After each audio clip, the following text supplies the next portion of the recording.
Congresso de Literatura Fantástica de Pernambuco. A partir do tema O Mar e as Águas nas Narrativas Fantásticas, são realizadas palestras, mesas redondas, exibição de curtas e venda de livros. Mais informações através do site fantasticoempernambuco.blogspot.com.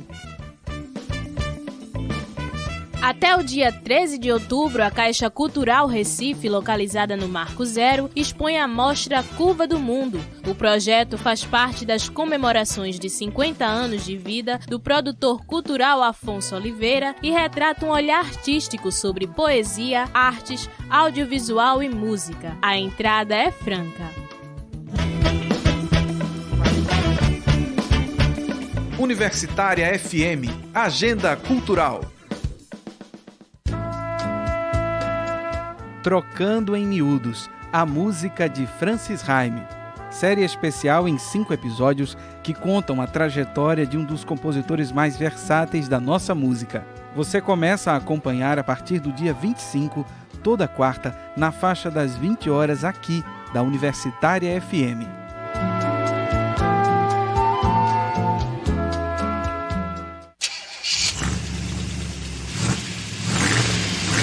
O Brasil é o 5º país do mundo com maior número de acidentes. Somente em 2016 foram registradas mais de 37 mil mortes no trânsito.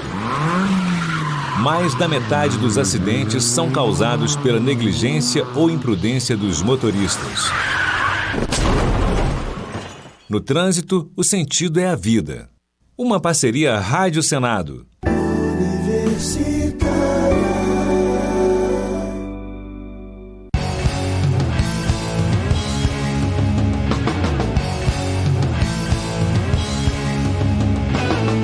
Programa Fora da Curva, jornalismo, crítica e diversidade. Olá, ouvintes das rádios universitárias 99.9 FM e Paulo Freire 820 AM. São 11 horas da manhã e começa agora o Fora da Curva, o programa que fala o que a maioria cala. Eu sou a Manina Guiar, eu faço parte do Centro das Mulheres do Cabo e estarei com vocês nesta terça-feira, das 11 horas ao meio-dia. O Fora da Curva vai ao ar de segunda a sexta, aqui na Universitária FM e também na Paulo Freire AM, com retransmissão às 9 da noite na nossa rádio pública. Você também pode acompanhar ao vivo pelo facebook.com/programa Fora da Curva, pela página da Marco Zero Conteúdo e também pelo facebook.com/Universitária 99.9. Como também pode acompanhar os nossos principais destaques no Instagram, @Programa Fora da Curva e no Twitter, @Prog Fora da Curva. Repetindo, Twitter, @Prog Fora da Curva. Participe e divulgue o nosso programa nas suas redes sociais. Cerca de 800 mil pessoas tiram a própria vida a cada ano e um número ainda maior de pessoas tenta suicídio. O Brasil ocupa o 8º lugar no ranking de pessoas que passam por essa situação. De acordo com dados divulgados em 2018 pela Organização Mundial da Saúde, OMS, no Brasil, há um suicídio a cada 45 minutos. No mundo, há uma tentativa a cada 3 segundos e um suicídio a cada 40 segundos. O mesmo relatório da Organização Mundial da Saúde afirma que o suicídio afeta principalmente jovens de 15 a 29 anos. O preconceito, particularmente em torno de transtornos mentais e suicídio, faz com que muitas pessoas que estão pensando em tirar suas próprias vidas ou que já tentaram, não procurem ajuda e, por isso, não recebam o auxílio que necessitam e continuam a sofrer silenciosamente, com receio de falar sobre o assunto. Por isso, o Fora da Curva de hoje quer saber por que precisamos falar sobre o suicídio. Para responder Essa e outras questões, nosso programa conta com a participação de Natália Souza, formanda em Psicologia pela UFPE, integrante do Programa de Promoção da Resiliência e Prevenção ao Suicídio, PRPS. Bom dia, seja bem-vinda, Natália. Bom dia, Mânio. É um prazer poder estar falando desse assunto tão importante e que é necessário falar cada vez mais sobre isso. A gente sabe que a campanha do Setembro Amarelo, ela vem com esse intuito de promover esse espaço de abertura para fala sobre o suicídio e principalmente lembrar que o suicídio ele não acontece somente no mês do Setembro Amarelo. É um mês que faz a gente lembrar da importância sobre a prevenção e sobre falar sobre isso, mas que nós também precisamos estar abertos a falar e atentar para isso ao longo de todos os outros meses do ano. Muito bem, conosco também a Eliene Soares, ela que é voluntária do Centro de Valorização da Vida, CVV. Seja muito bem-vinda também, Eliene. Obrigada pela oportunidade, de falarmos sobre esse tema, que na realidade quando falamos sobre isso, falamos de tabu. E também por apresentar a nossa instituição, que já tem 57 anos, que lida com essa temática e é reconhecida pelo Ministério da Saúde como de utilidade pública federal nesse campo, como sendo mais um apoio na rede de prevenção da saúde mental. Bom, a Natália já iniciou falando do Setembro Amarelo, Eu gostaria de saber, então, como é que surgiu o Setembro Amarelo, essa campanha de prevenção? Setembro Amarelo aqui no Brasil, ele foi introduzido em 2015, oficialmente, digamos assim, porque já existia dia 10 de setembro como Dia Mundial de Prevenção do Suicídio. Mas em 2015 houve uma iniciativa do Centro de Valorização da Vida, junto com a Sociedade Brasileira de Psiquiatria, e essas duas instituições introduziram aqui, oficialmente, a campanha do mês inteiro do Setembro Amarelo. Indo a reboque de outros países que também já faziam essas campanhas, com esse objetivo que a Natália já bem colocou, de chamar atenção sobre o tema, de falar sobre o tema, de quebrar tabus. Então, em 2015, outras instituições também se juntaram a essa campanha. Nós temos uma página na internet, que é setembroamarelo.com.org.br, que é aberta a qualquer instituição que queira promover ações de divulgação, pode aderir, pode entrar lá na página, pode colocar colaborações, Então, nessa página nós temos eventos, temos cartilhas sobre suicídio, do Conselho Federal de Medicina, da Sociedade Brasileira de Psiquiatria e como se tornar voluntário do CVV. Então, assim, tem várias ações, várias demandas lá que você pode pesquisar e participar também dessa campanha, Natália, qual a importância do Setembro Amarelo no campo da prevenção ao suicídio? É justamente partir desse princípio da sensibilização, Da conscientização, da quebra desses tabus, como bem citou a Eliane. Ainda existem muitos tabus, muitos preconceitos acerca do suicídio e muitos medos acerca do como falar, do que fazer. E o Setembro Amarelo ele vem com essa importância de conscientizar e de sensibilizar as pessoas acerca dessa temática e de como nós, enquanto população, também somos agentes de transformação, de prevenção e de cuidado nesse sentido. Gente, a gente vai fazer a pergunta agora do programa. Então, por que precisamos falar sobre suicídio se é um tema tão delicado? Eliene? Precisamos falar porque precisamos quebrar estigmas, quebrar barreiras, precisamos mostrar que os dados que você colocou bem aí no começo do programa, eles são subnotificados. Então, se você imagina que oficialmente 800 mil pessoas cometem suicídio por ano, é um dado alarmante. Mas esse dado é muito maior do que isso. Esse dado é subnotificado em muitos países. Então, a Organização Mundial de Saúde divulga esse número, mas nós sabemos que diversos países não têm como coletar esses dados. Então, ele pode ser uma realidade muito maior do que essa. E o que causa muito essas barreiras, realmente a desinformação, a falta de conhecimento, a falta de saber como prevenir, Então, essa campanha, Setembro Amarelo, também tem esse cunho da prevenção. A gente tem um dado também da Organização Mundial de Saúde que 90% desses casos poderiam ser prevenidos. Você até colocou também no começo do programa que os maiores dados associados com suicídio vêm de depressão, de doenças, de transtornos mentais que foram identificados nas pessoas que cometeram suicídio.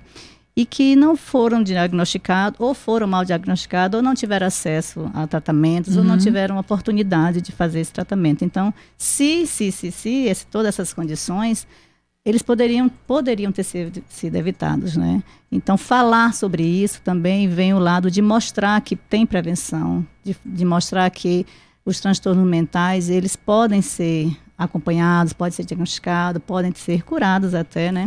E que, como você também colocou, né, a vergonha, acabar com essa vergonha de falar que tem depressão ou que tem algum outro tipo de transtorno, de tratarmos como sendo um assunto realmente de saúde pública. Há modos como foi antigamente a campanha do câncer de mama, que era um tabu muito grande, e a campanha conseguiu muito desmistificar. Sim. Então, hoje em dia tem muitas campanhas saúde pública, inclusive, né, municipal, estadual, federal. E a gente pretende também que o suicídio venha nesse movimento de ser considerado uma saúde pública, ser acompanhado como saúde pública federal, municipal, estadual, em todos os níveis também, sempre buscando o foco da prevenção. Natália, você como uma estudante, né, e como uma pesquisadora no campo da saúde mental, em que o Setembro Amarelo contribui no campo da prevenção? Como bem dito, os dados hoje mostram quantas pessoas hoje chegam a cometer ou a tentar o suicídio, né? Enquanto nós estamos falando aqui, quantas pessoas não já tentaram ou até mesmo conseguiram chegar ao ato final. E quando a gente fala sobre isso, a gente mostra para essas pessoas que elas não estão sozinhas, que existem programas como o CVV, programas como promoção da resiliência e prevenção do suicídio, que estão aí para ajudar nesse sentido e, principalmente, quebrar os tabus que existem acerca dessa temática. Também mostrar para as pessoas que nós, enquanto sociedade, devemos estar atentos a quem está ao nosso lado, justamente por ser um tabu. Muitas vezes, as pessoas que precisam de ajuda não conseguem pedir ajuda, não conseguem se sentir confortáveis, e a gente também não consegue olhar para o outro e ver que ele está precisando de ajuda. E quando a gente fala sobre isso, a gente consegue entender como a gente pode ajudar e como também a gente pode ser um agente de transformação e de fortalecimento para essa pessoa, para que ela também busque a ajuda do profissional. O Setembro Amarelo, ele também vem nesse sentido de mostrar que existem profissionais para atender e acolher essas pessoas, e que a população em si, devido a essa quantidade de pessoas que vem sofrendo com a ansiedade, com a depressão, a sociedade ela também tem um papel fundamental. E o Setembro Amarelo, ele vem nessa conscientização, nessa sensibilização, onde se torna uma causa a ser tratada de maneira pública, de responsabilidade pública e também de responsabilidade de cada um.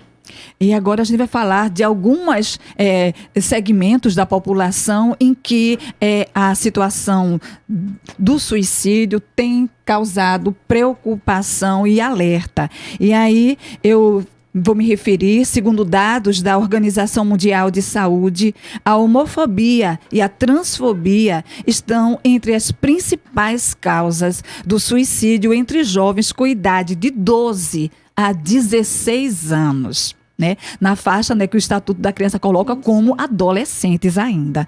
Qual o papel da família, da escola, para evitar que fatos como esse continuem acontecendo? E o que falar para adolescentes de 12 a 16 anos que estão, né, dentro dessa estigmatização? Sim.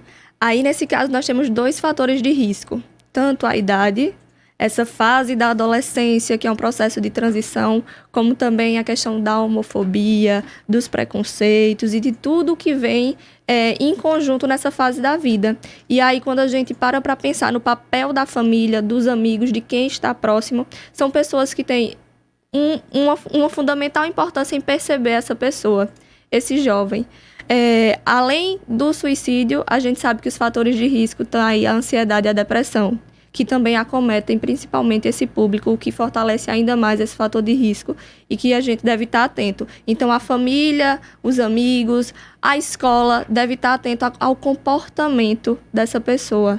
Quando a pessoa começa a se isolar, quando é uma pessoa que não consegue mais desenvolver as suas atividades, o que ela gostava, como antes, porque ela está se afastando, né? E como é que a gente está agindo diante disso? O Setembro Amarelo, ele também vem nessa conscientização de como a gente pode perceber o outro, né? Um jovem que ontem, que há um tempo estava bem, que vinha desenvolvendo suas atividades, agora prefere ficar mais calado, prefere ficar no canto, começa a faltar às aulas, começa a ficar no seu quarto. Então, buscar entender esse jovem e de que maneira a gente pode ajudar, reconhecer o sofrimento do outro, né? Porque muitas vezes, quando a gente vê alguém se afastando ou em estado de sofrimento, a gente tende a se afastar ou a ignorar aquele sofrimento, ou olhar para ele e tentar animá-lo de forma que, se levanta, vamos embora, você precisa fazer, você precisa se levantar. Mas talvez o adoecimento, o sofrimento, naquele momento ele precisa de uma atenção. Ele precisa que a sua dor, ela seja reconhecida, que ele se fortaleça para então buscar a ajuda profissional que é necessária nesse momento. Então, a família, os amigos, quem está próximo, tem esse papel fundamental de fortalecer a pessoa para ela estar buscando as opções e reconhecendo. Eliene. Um dos dados assim, sobre suicídio é que ele é impulsivo. Então, a pessoa às vezes tem um impulso naquele momento de cometer o suicídio, ter ideação suicida. Passado aquele momento, se conseguir passar, as coisas podem melhorar, podem mudar. Então, associado à idade de jovens que já são, por natureza, impulsivos nos seus atos, né, esse dado realmente reflete, juntando esses dois elementos, um grau de risco bem elevado, né, para essa faixa etária. E associado com a temática da homofobia, da transfobia. Exato. A sociedade, né, a intransigência, a intolerância, os preconceitos, como a Natália colocou, falta realmente as pessoas se colocarem no lugar das outras, né, ter mais compaixão com o ser humano. Como perceber isso, né? Se eu tenho um filho que está passando por uma situação dessa e... Do próprio pertencer, né? Saber quem eu sou, né? Não me enquadro dentro desse formato que está aqui. É tão difícil quebrar essas barreiras? Muito difícil. E nós sabemos, acho que boa parte da população sabe que a homofobia não é uma doença, não é uma escolha, é uma condição, né?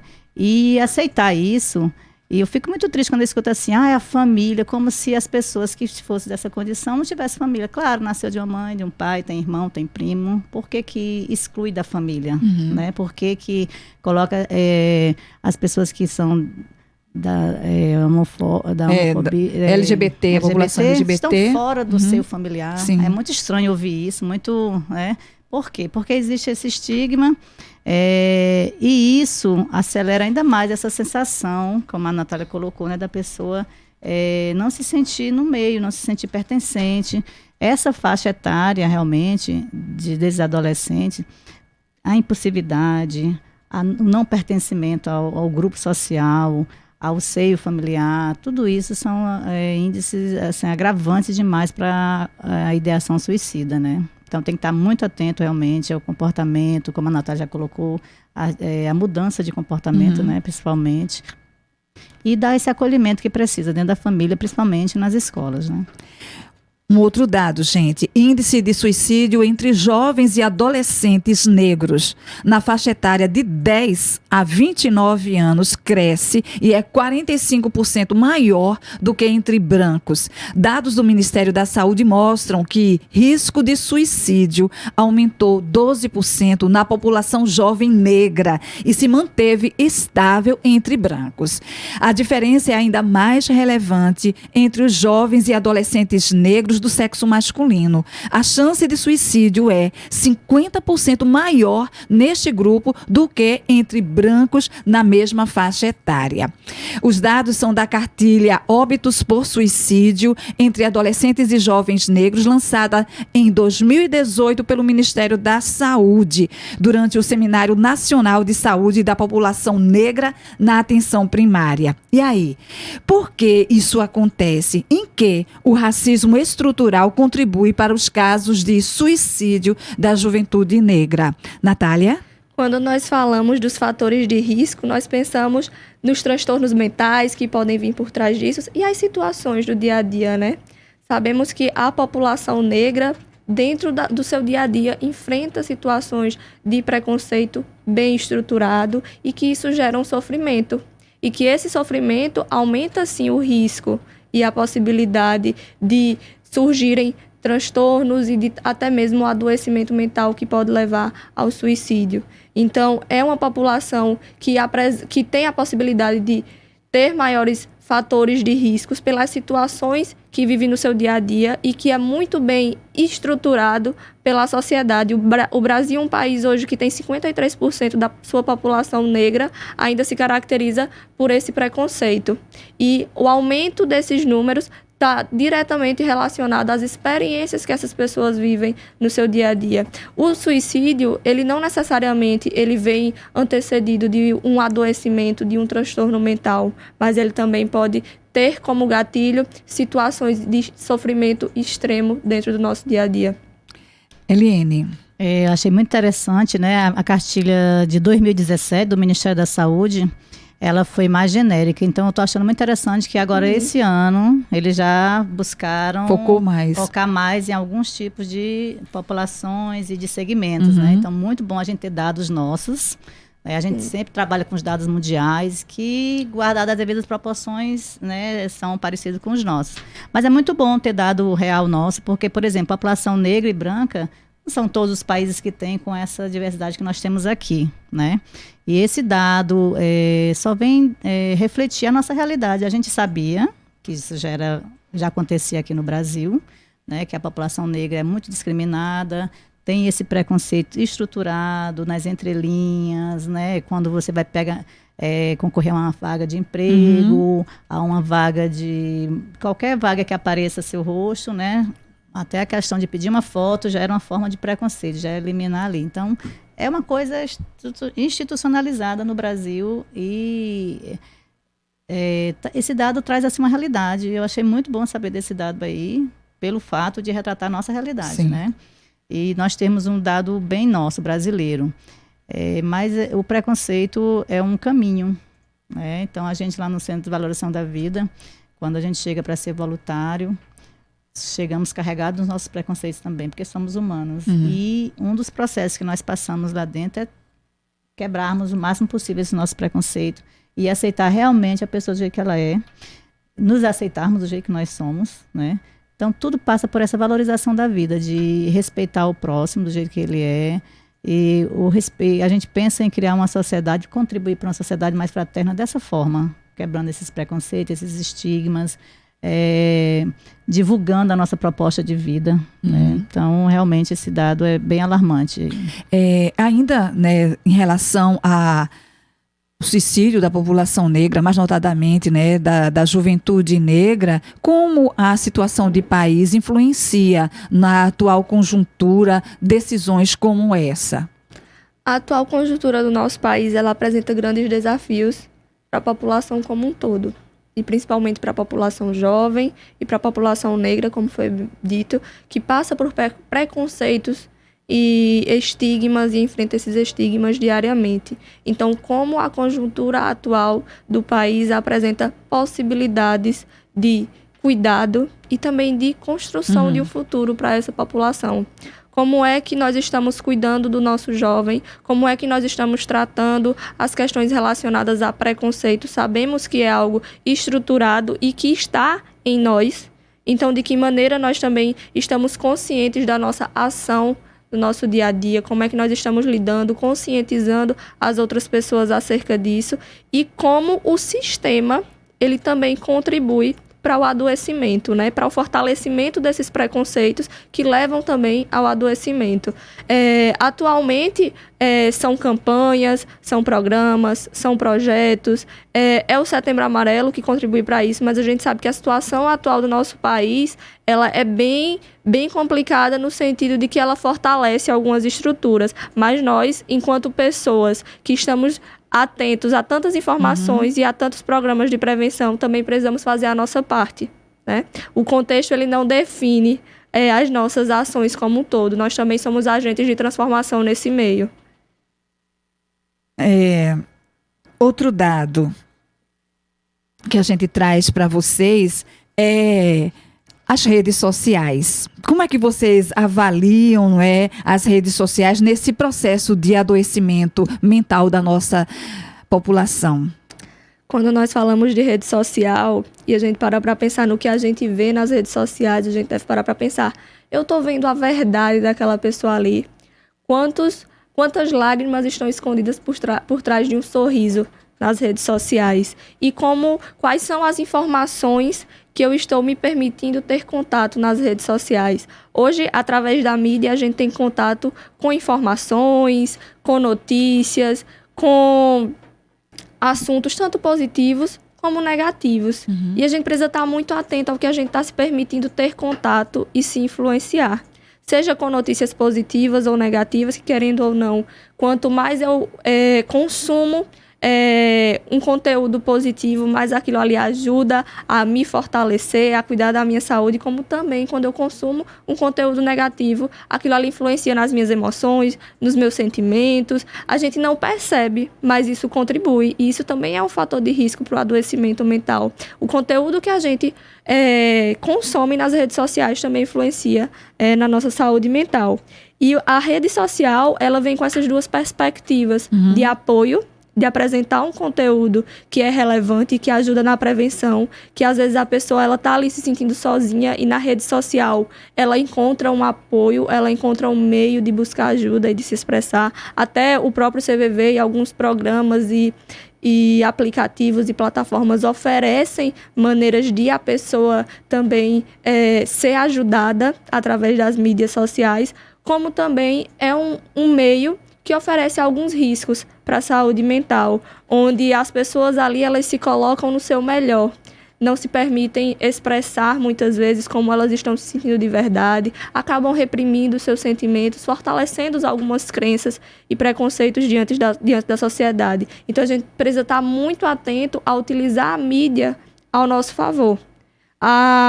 Quando buscar informações, se permitir consumir um conteúdo, buscar produzir também conteúdo de fortalecimento, de desenvolvimento, e estar atento a como esses conteúdos estão também fortalecendo preconceitos e estigmas, e assumir um posicionamento crítico em relação a isso. É muito interessante falar de rede social, porque eu, pegando o gancho de Natália, vejo também dois lados, né? Tem um lado positivo, onde realmente dá para encontrar várias coisas positivas, né? Mas eu vejo assim, o lado pernicioso parece contraditório, mas ao mesmo tempo que aproxima as pessoas, ela afasta de afetos, né? Então é muito comum encontrarmos pessoas que têm no seu ciclo de amizade virtual 1.000, 2.000 pessoas, mas na realidade são pessoas que não têm essa quantidade de amigos, né?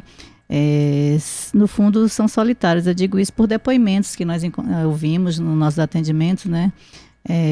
Quanto sofrimento realmente tem por trás daquele 1.000 amigos que eu tenho e que eu realmente não tenho de fato, né? Então, ao mesmo tempo que ela pode aproximar, que aí você pega no gancho da Natália, aproveitar esse gancho do lado positivo dela, ela também tem esse cunhão de afastar afetivamente. Então, falta muito afeto realmente. Uma das coisas que a sociedade moderna tem propiciado com essas redes sociais é o afastamento do afeto, de olho no olho, de conversar, de pegar nas pessoas, de ter o contato, né? Isso tem diminuído cada vez mais. Cada vez mais as pessoas estão trabalhando em casa, virtualmente, estão fazendo reuniões virtuais. Então, daqui a pouco vamos para um happy hour, cada um na sua casa com uma câmera, né? Um happy hour diferente. A gente ainda permanece nessa temática, né? Como vocês bem abordaram, tem um lado positivo e tem um lado também negativo. E aí, esses sites onde tem a questão da depressão, onde as pessoas se reúnem também para jogar, e recentemente a gente teve, né, toda aquela situação da baleia azul, da bonequinha mais recentemente, né? Das pessoas estarem também se cortando. O que significa isso? O que a gente pode fazer quando a gente está, né, ou numa rede social em que tem alguém que está com esses pensamentos depressivos, ou quando a gente vê também, né, esses meninos e meninas que estão se cortando, o que a gente deve fazer? O que a gente pode contribuir nesse momento? Quando nós vemos jovens que muitas vezes eles buscam também redes sociais que acolhem essa forma de de fortalecer a depressão, a ansiedade, de estar até mesmo incentivando o suicídio, nós vemos também uma busca, de certa forma, de ajuda, de apoio. Ali eles encontram um apoio à dor que eles estão sentindo, mas ali é um apoio errado. A gente sabe que é um apoio negativo. Então, a gente, enquanto pessoas que têm consciência dessas plataformas, desses aplicativos, desses encontros desses jovens, a gente deve se mostrar atento ao pedido de ajuda desses jovens, ao pedido de socorro, que muitas vezes é visto como uma forma de chamar atenção, que é ignorado, mas que através daquela ação ele busca também uma forma de sanar a sua dor e o seu sofrimento. Eliane?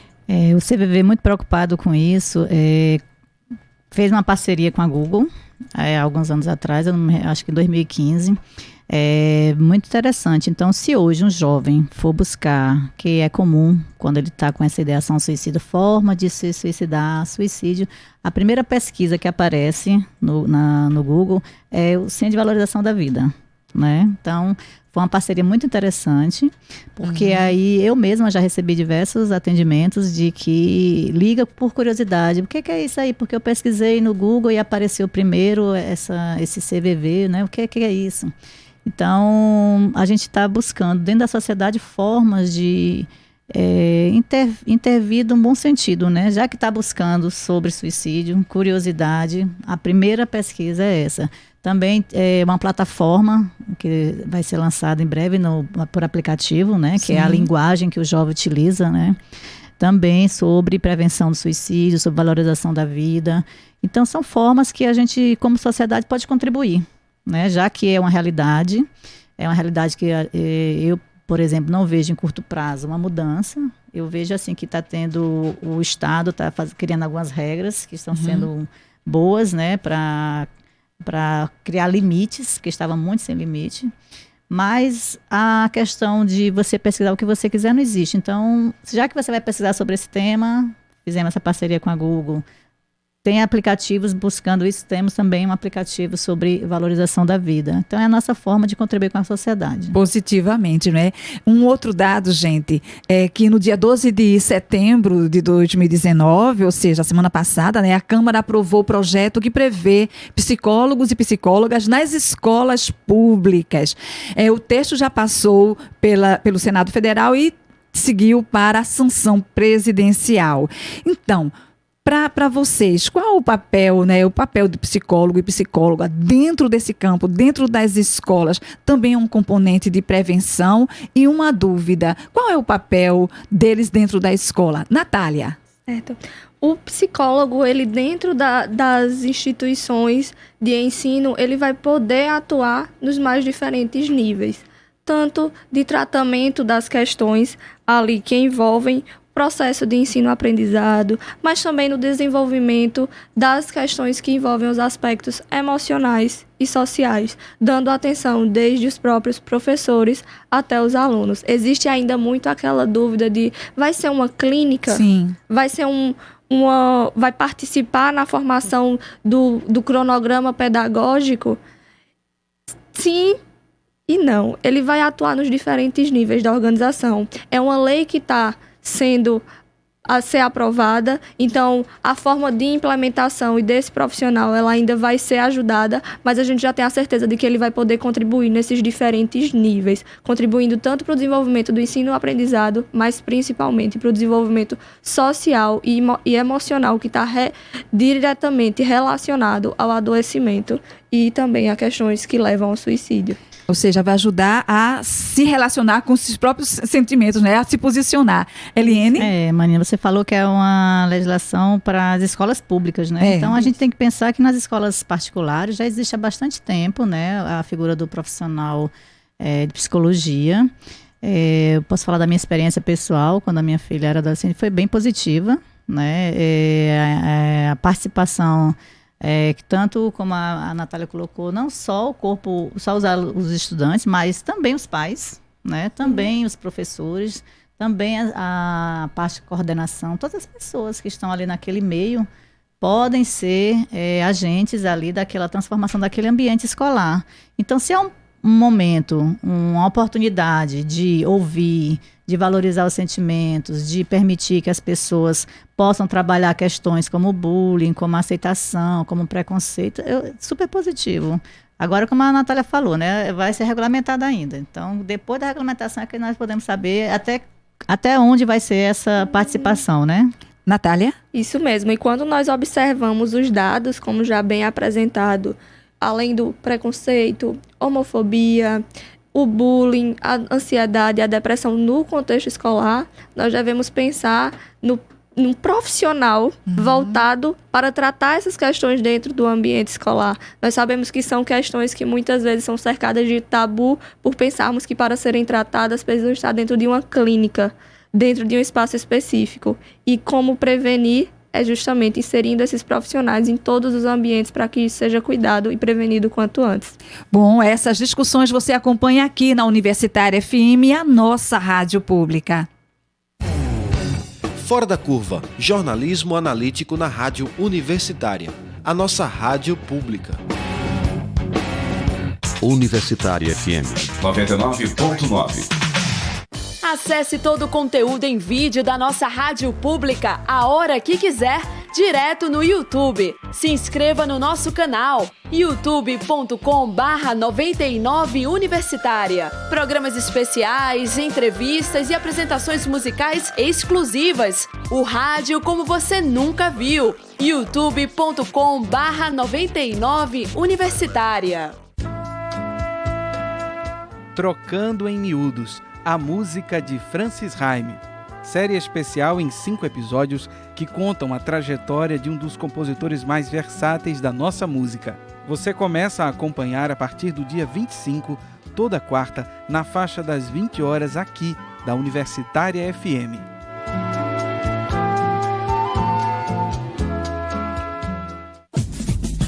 Sexta Frequência, toda sexta-feira, às 10h30, na Universitária FM 99.9 e 820 AM. Os nomes de destaque do cenário cultural brasileiro têm espaço privilegiado no palco do programa Aplauso. Toda semana você ouve com a gente uma conversa embalada com muita música e histórias de quem faz a cultura no nosso país. Programa Aplauso, com Carmen Delpino, toda terça às 8 da noite. Aqui, na Universitária FM, nossa rádio pública.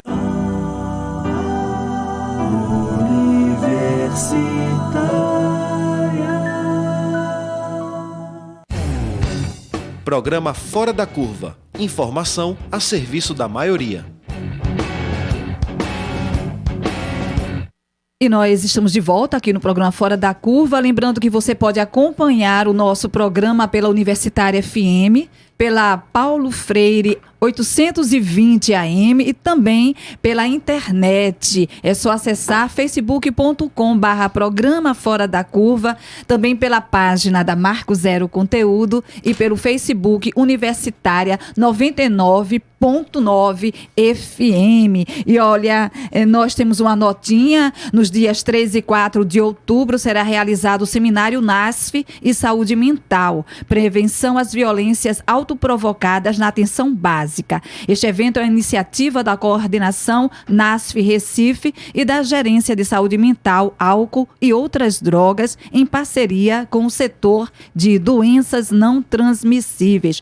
O evento acontecerá na Unibra, na Rua Padre Inglês 257, na Boa Vista. As inscrições serão via FormSUS e vão até sexta-feira agora, 27 de setembro, podendo ser encerradas antes do prazo, a depender do preenchimento de vagas. Outra coisa também que a gente gostaria de divulgar são os serviços gratuitos oferecidos pela Universidade Federal de Pernambuco no serviço de Psicologia Aplicada, que fica na Rua Acadêmico Hélio Ramos, na Várzea. Telefone de contato 2126 8731, repetindo 21 26 8731. Um outro espaço de atendimento é a da Universidade Católica de Pernambuco, na Clínica de Psicologia. Telefone de contato 21 19 41 15. Repetindo, 21 19 41 15. E, gente, antes de nós entrarmos, né, na nossa pausa, houve uma pergunta que a gente gostaria do José Braga Gonçalves. A autopunição não seria uma forma de suicídio, de depressão? Por exemplo, eu também já emenda numa outra pergunta, o indivíduo passar a beber periodicamente, comer compulsivamente, Natália? Quando a gente fala de autopunição, a gente precisa justamente ter esse cuidado, né? De o que pode estar causando essa autopunição e o que a pessoa busca através dessa autopunição, né? A autopunição, ela pode levar, assim, ao suicídio. A gente sabe que muitas pessoas chegam a se mutilar, mas também existem outras formas de autopunição através da compulsão alimentar, do uso de drogas, de álcool. E o que é que vem por trás disso? O que é que a pessoa ela busca? A gente não pode generalizar, mas a pessoa muitas vezes ela vem buscar o alívio de uma dor, vem buscar se distanciar daquela dor, ou muitas vezes buscar saciar uma dor, né? Quando a gente fala sobre o suicídio, a gente fala sobre uma dor que é tão intensa que a pessoa ela não consegue retirar de si própria e ela tenta acabar através da forma física, né? Esgotando o seu sofrimento através da finitude física, né? Então, a gente, quando vê uma pessoa que se mutila, que se pune, a gente deve estar atento ao que ela está buscando tratar ou se distanciar através daquilo ali. E a punição, ela pode sim ser um fator de risco para o suicídio e ela caracteriza o sofrimento, ela caracteriza o adoecimento. Então, quando a gente vê uma pessoa que ela busca esse tipo de punição, a gente também deve buscar reconhecer que ela está passando por um momento de sofrimento e que ela precisa da ajuda profissional já nesse sentido. Então, buscar reconhecer o sentimento dessa pessoa, o seu sofrimento, oferecer apoio e apresentar para ela as possibilidades de um acompanhamento profissional ou de programas de atenção que podem ajudar ela nesse sentido também. Eliane, como tem sido a experiência de vocês no CVV? Nós tivemos realmente assim, muita procura quando surgiram aqueles aplicativos da Momo, da Baleia Azul, né, que pegou um público, né, muito adolescente, e foi uma comoção no Brasil que não estava... as pessoas ficaram muito chocadas e veio à tona assim, muita temática sobre suicídio, né, por que as pessoas passam por isso, buscam isso, até se atraíram, né, por esse tipo de aplicativo na época. Então nós recebemos realmente muita demanda nessa época e é bem recorrente nessa faixa etária, principalmente adolescente, esse tipo de autopunição, como a Natália bem colocou, né, passa por todo um processo de sofrimento e na realidade é um pedido de ajuda muito grande, apesar que a maioria faz escondido, né, de escolher às vezes alguma parte do corpo que não apareça muito. Mas é um pedido de ajuda por um sofrimento muito grande, muito latente, que não está conseguindo resolver sozinha. Precisa de ajuda, sim. Precisa que quem esteja perto dê essa atenção, perceba. Mas é difícil perceber. Realmente, muitas vezes eles fazem de uma forma muito cuidadosa, para não ser visto, embora seja um pedido de ajuda, seja um pedido de socorro, faz de uma forma muito discreta, até se sentir um certo alívio dessa dor, né? Se sentir aliviado. Se camuflando um pouco, usando Exato. roupas mais compridas, Isso. não é? A gente observa também. Ou parte do corpo em que não apareça muito, né? Então, assim, eles têm toda uma forma de agir e nós recebemos, sim, esse tipo de atendimento de pessoas que estão passando por essa situação e por trás tem sofrimento, como a Natália bem colocou, tem muita dor que não consegue resolver sozinha e precisa de ajuda. Natália? Sim. Pode ser tanto essa forma de camuflar, de lidar melhor com a dor, de aliviar a dor, né? Mas é uma forma de buscar esse pedido de ajuda da maneira errada, né? A gente sabe que é um alívio momentâneo e que pode causar prejuízos ainda maiores. Então, estar atento a que formas e que pedidos de ajuda a gente está tentando. As mídias sociais estão aí fortalecendo esse tipo de válvula de escape de maneira totalmente errada e fortalecendo alguns preconceitos e estigmas que a gente precisa estar atento a apresentar as formas de ajuda mais corretas, mais assertivas. O CVV tem se mostrado como uma das iniciativas mais eficientes nesse sentido, justamente pela acessibilidade que a pessoa pode ter, pelo sigilo, pelo baixo nível de exposição que muitas vezes leva as pessoas a terem medo de procurar ajuda. Então, quando você perceber que você já está se punindo, reconhecer que por trás dessa punição também tem a necessidade de uma busca de ajuda e que existem várias formas de ser ajudado, como o CVV, que é uma forma que te permite ser ajudado sem necessariamente ter que se expor, que é o medo de muitas pessoas. Qual é o número do CVV? O CVV agora, desde 2017, que foi um convênio com o Ministério da Saúde, né, nós temos um telefone nacional, porque antes era local. Então, o acesso era só para as pessoas daquela localidade. E desde 2017, né, com esse convênio do Ministério da Saúde, nós somos considerados uma entidade de utilidade pública e um telefone de emergência, aos moldes do 193, da polícia, né? Então é 188, né? Quem quiser conversar, estiver passando inclusive por uma situação dessa, pode ligar para o 188 que será atendido em qualquer parte do Brasil. Bom, gente, um outro dado bastante preocupante é que acidentes e assassinatos não são mais as principais causas de morte entre as mulheres dentro de casa no Brasil. O suicídio cresceu e são a principal causa de morte de mulheres em casa, conforme dados do Sistema de Informações sobre Mortalidade do Ministério da Saúde. Os suicídios responderam em 2017 por 32% das mortes por fatores externos de mulheres em casa. Por que isso está acontecendo? Natália. Quando a gente fala do porquê isso está acontecendo, a gente precisa pensar no contexto, nas situações, nos desafios diários que as mulheres enfrentam.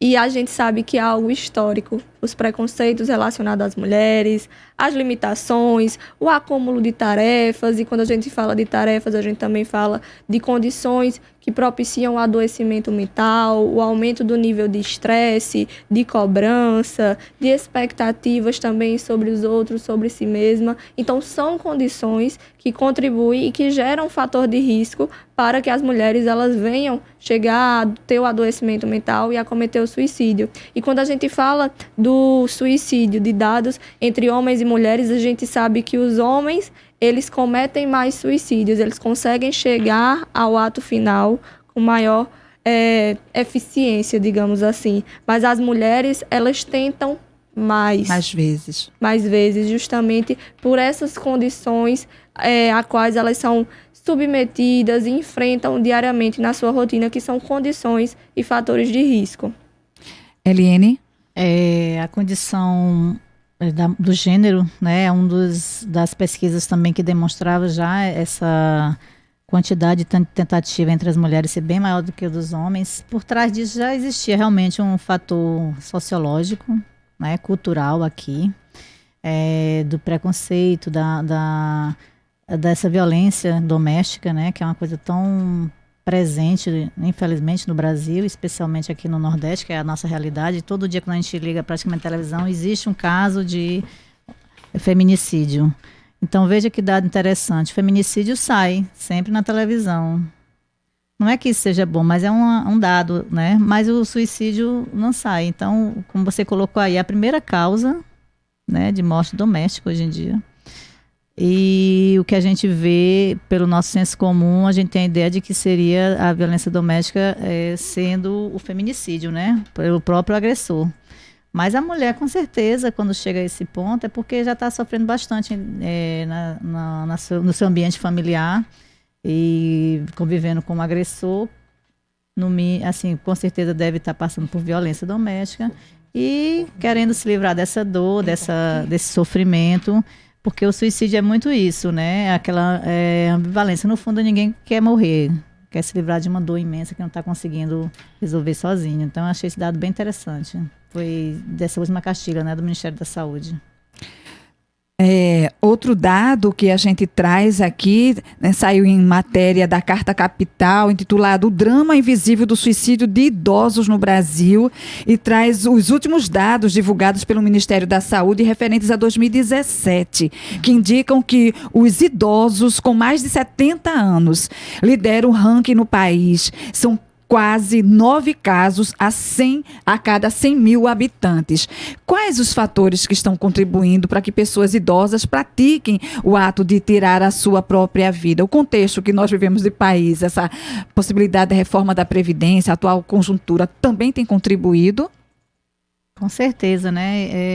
Nessa faixa etária, esse dado de 2017, eu acompanhei a Castilha, o lançamento da Castilha, e foi um dado assim bem interessante, porque mundialmente ele não era das taxas mais altas, mas aqui a nossa realidade brasileira mostrou bem isso. E é a desesperança, um dos fatores de risco nessa faixa etária, a desesperança. E aí, atrelado a isso, vem toda essa questão social que estamos vivendo. O que contribui também nessa faixa etária é a solidão, porque os filhos já cresceram, já saíram de casa ou moram distante. Nós também temos bastante atendimento de pessoas nessa faixa etária por solidão. E por trás da solidão, a solidão é como se fosse uma erva daninha, né? Então ela tem esse condão de intensificar as dores e de intensificar os transtornos também, né? Então é um fator de risco bastante grande nessa faixa etária, a solidão. Natália? Além da solidão, vem a quebra de expectativa em relação ao futuro, as possibilidades, até mesmo de sobrevivência, de relação com seus próximos, de manutenção da própria vida. A gente sabe que as condições sociais, econômicas, familiares, os relacionamentos pessoais, eles vêm a trazer alguns fatores que podem caracterizar o risco. E além disso, por ser uma fase da vida onde a pessoa ela gerou grandes expectativas sobre como ela estaria, sobre o que ela poderia fazer, e que talvez essas expectativas elas não estejam sendo atendidas e causando também um sofrimento muito grande. Muito bem, olha, a nossa equipe está organizando aqui, está acontecendo, gente, um ato lá em Brasília, um ato unificado sobre o genocídio do povo negro. Esse foi uma pauta também aqui, né, desse alto índice da juventude negra, principalmente entre garotos negros se suicidarem, né, uma forma que o Brasil também está colocando a sua população em risco, notadamente a população negra. E a gente está lá com o Derson Maia, ele que é presidente nacional da Frente Favela Brasil, lá de Brasília. Bom dia, Derson. Bom dia. Derson, conta um pouco aí como é que está esse ato unificado aí em Brasília. Sim, a gente está com algumas ações, entre elas no Twitter também, fazendo pressão, enviando também mensagens e e-mails para os parlamentares, contra o pacote chamado anticrime, né, que na verdade é um fake, né, é mais uma autorização, licença para matar, que os policiais militares terão. Tem dispositivos gravíssimos, entre eles a coleta de material genético de presos, né, enfim, assumindo a tese realmente racista, genocida, enfim, é muito retrocesso, então não dá para a gente ficar calado, sobretudo após a morte da Ágata, né, uma garota muito jovem, né, família realmente de inocentes, e tá aí essa violência indiscriminada que os operadores do Estado, sobre ela as polícias militares fazem, de maneira indiscriminada, atingindo a todos os cidadãos. Então essa luta não é só dos movimentos negros, né? Inclusive se incluíram outras organizações da sociedade civil em conjunto com a Coalizão Negra por Direitos, que é o nome da coalizão que reúne mais de 100 movimentos negros de todo o Brasil. Então nós estamos concentrando essas duas ações. A primeira começa agora com um tuitaço, né? Denunciando que o pacote Moro é genocida, E agora, 13h, nós vamos ter um grupo de trabalho que vai organizar, orquestrar uma incidência direta, tentando convencer os parlamentares de que, se eles votarem por esse pacote anticrime, eles estão com sangue de Ágata e de tantas outras crianças, mulheres, jovens nas mãos, né, da população negra. Então, é essa incidência que nós vamos fazer hoje, 13h no Congresso, além de um ato no Salão Verde, né, que é o principal salão que tem na Câmara dos Deputados, na Câmara Federal, denunciando esse pacote criminoso do Sérgio Moro. Derson Maia, muitíssimo obrigada pela sua contribuição e fique certo que a gente aqui do Fora da Curva está replicando essa informação através das nossas redes. Muito obrigada, estamos juntos. Obrigado a todos vocês, bom dia a todos. Bom dia. Esse pacote anticrime de Moro que, por exemplo, permite ao policial sair da ilicitude se por acaso ele disser, eu atirei porque eu me assustei. Ele não vai ser mais responsabilizado por essa ação, quando na verdade ele deveria ser treinado para primeiramente, né, fazer com que a lei fosse cumprida e defender o cidadão e agir diante da lei, dentro do preceito da segurança, de forma a estar agindo, mas sem estar tirando a vida como sendo a única alternativa dele naquele momento. A gente está falando, né, desse tema tão importante que é a prevenção ao suicídio e a gente não poderia de maneira nenhuma deixar de evocar essa participação do Derson Maia, que está lutando para que a população negra tenha direito à vida. Meninas, nós estamos chegando já praticamente no finalzinho da nossa programação, mas eu queria remeter a vocês uma pergunta: como nós, da mídia, podemos contribuir para a prevenção do suicídio? Natália?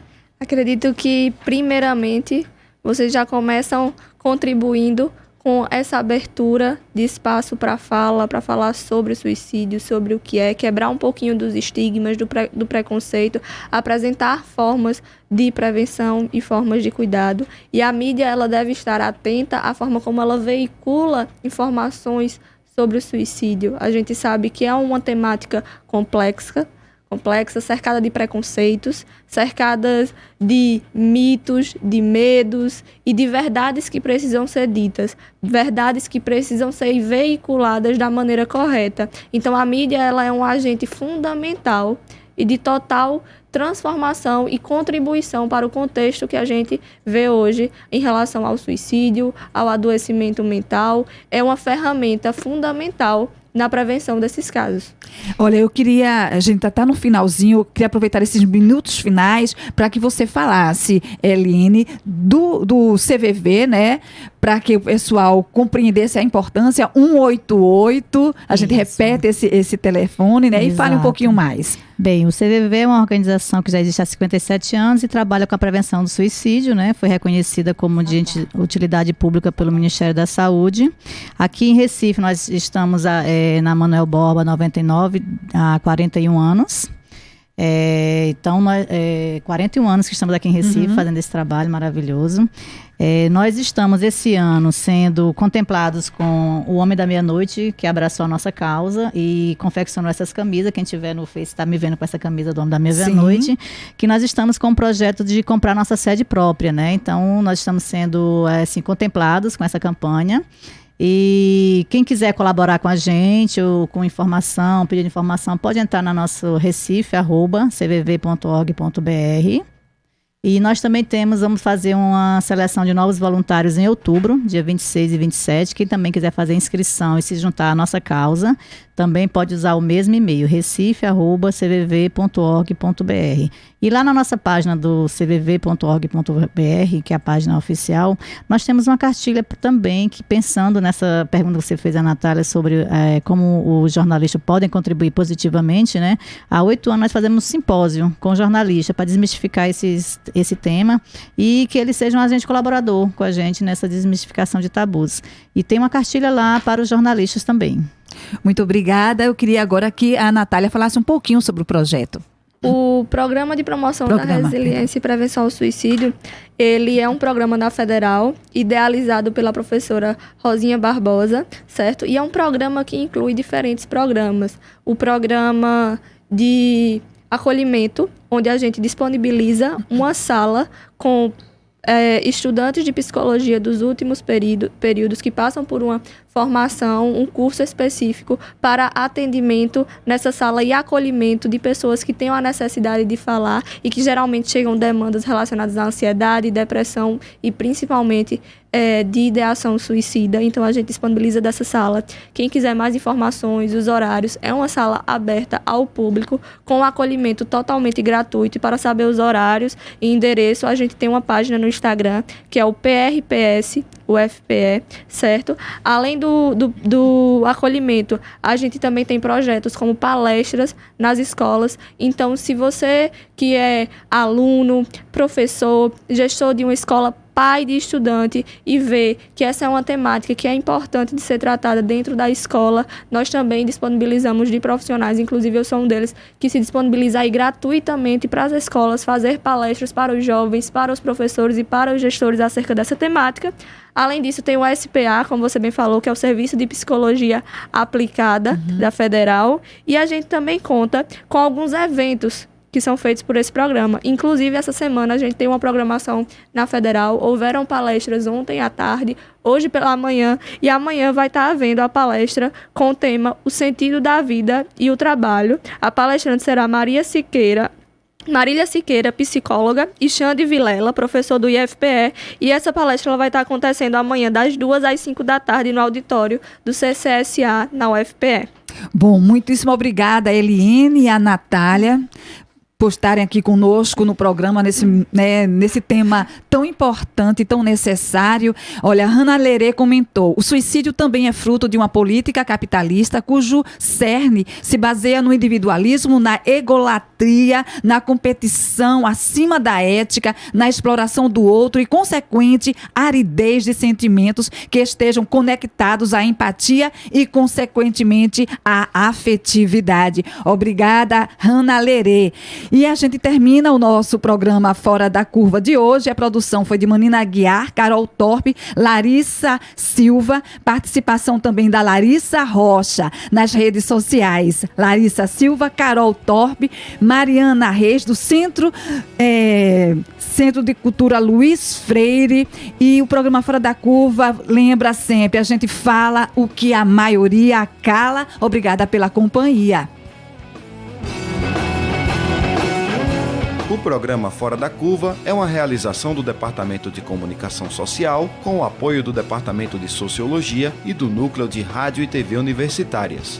Parceria com o Marco Zero Conteúdo, Centro das Mulheres do Cabo, SOS Corpo, Centro Sabiá, Terral Coletivo de Comunicação, Centro de Cultura Luiz Freire. Esse programa fica disponível em nossa página do Facebook e no canal do YouTube. Acompanhe as nossas redes sociais, porque nós também divulgamos por lá muita informação que você não vê por aí. A música tema deste programa foi composta pela banda Diablo Motor. Programa Fora da Curva. A gente fala o que a maioria cala. 12 horas.